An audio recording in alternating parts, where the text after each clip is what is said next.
हमारे धर्म में ना एक ऐसा ग्रंथ है जिसे घर में रखना या यूं कहें कि जीवित रहते हुए पढ़ना अशुभ माना जाता है। जी हाँ, वो है गरुड़ पुराण। तो आज हम इसी ग्रंथ के असली सच को समझने का एक सफर शुरू कर रहे हैं। हम जानेंगे कि आखिर ऐसी क्या नौबत आई कि भगवान विष्णु को मृत्यु का ये गहरा रहस्य उजागर करना पड़ा। लेकिन सोचने वाली बात है ना कि एक पवित्र ग्रंथ से किसी को डर क्यों लगेगा? क्या इसके पन्नों में सच में कोई ऐसा गहरा राज छिपा है जिसे जानबूझकर हमसे दूर रखा गया है? और ये एक कड़वी सच्चाई है।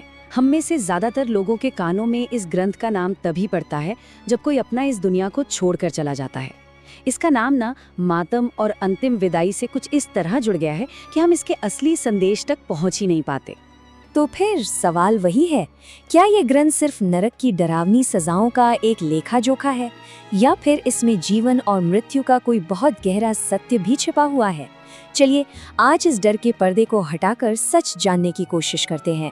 देखिए, इस ग्रंथ की कहानी को अगर समझना है तो हमें इसकी शुरुआत में जाना होगा, उस पल में जहाँ डर नहीं था बल्कि एक गहरी जिज्ञासा और करुणा थी।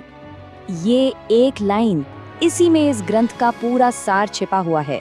इसकी नींव डर पर नहीं बल्कि करुणा पर रखी गई थी, इंसानियत के दर्द को समझने की एक कोशिश में। कथा कुछ यूं कहती है कि जब भगवान विष्णु के वाहन पक्षीराज गरुड़ ने धरती पर नजर डाली तो उनका दिल दहल गया। उन्होंने देखा कि इंसान जीवन भर दुखों के चक्र में फंसा रहता है और अंत में यमदूतों के आने के डर से कांपता रहता है। मानवता की ये पीड़ा देखकर ना गरुड़ जी का मन एकदम बेचैन हो उठा।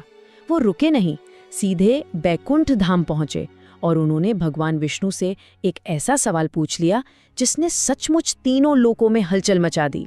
और यहीं से वो अध्याय शुरू होता है जहां गरुड़ जी ने सिर्फ अपनी तरफ से नहीं बल्कि हम सब की तरफ से, पूरी मानव जाति की ओर से मृत्यु के सबसे बड़े रहस्य से पर्दा उठाने की विनती की।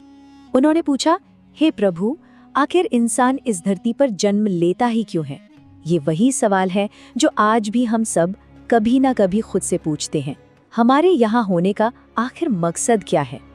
और फिर उन्होंने वो सवाल पूछा जो हर इंसान के दिल में एक अनकहे डर की तरह बैठा रहता है कि मरने के बाद आत्मा का होता क्या है, ये सफर कहाँ जाकर रुकता है। उन्होंने आगे पूछा, प्रभु, ये कैसा विधान है कि कुछ आत्माएं मरने के बाद प्रेत बनकर भटकती रह जाती हैं और कुछ को सीधे स्वर्ग का रास्ता मिल जाता है? आखिर इस फैसले का आधार क्या है? गरुड़ जी के इन गहरे सवालों को सुनकर श्रीहरि विष्णु मुस्कुराए। उन्होंने कहा, हे गरुड़, तुमने जगत के कल्याण के लिए बहुत ही कठिन और गुप्त सवाल पूछा है। सुनो, आज मैं तुम्हें मृत्यु का पूरा चक्र समझाऊंगा।